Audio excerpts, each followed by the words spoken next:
All right, question number 24, let's get right into it. So we have Mr. Cole has a beaker containing N milliliters of solution to distribute to the students in his chemistry class.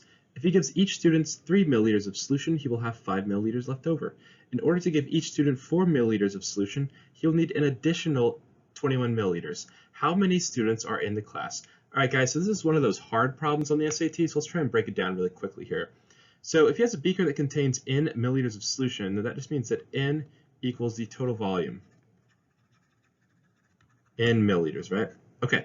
Now, the total number of students, I'm just going to call that S. So S equals total number of students.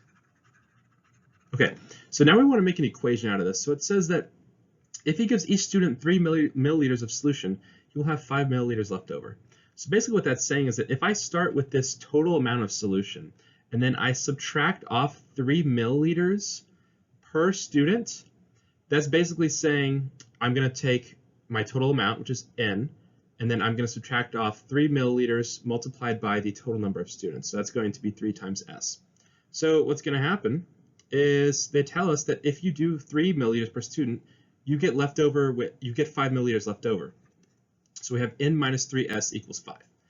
Now it says in order to give each student 4 milliliters, he will need an additional 21 milliliters. So that means that our total amount plus 21, right?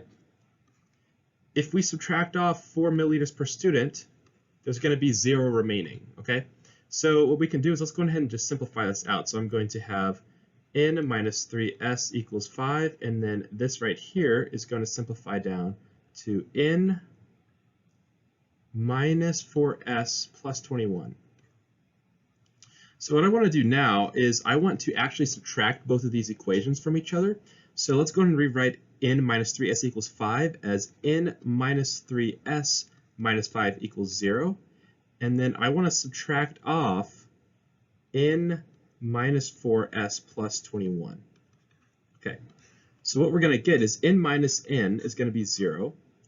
Negative 3S minus negative 4S, well, that's just going to be S, because it's a negative minus a negative. And then we're going to have negative 5 minus 21, so we're going to get negative 26, and that's going to be equal to 0. So now I have S minus 26 equals 0. So if I add 26 to both sides, I now have S equals 26, and we said that S is the total number of students, so therefore the total number of students in the class is going to be 26, or answer choice D. All right, guys, that's it. If you have any questions, feel free to comment below, and I'll see you in the next video.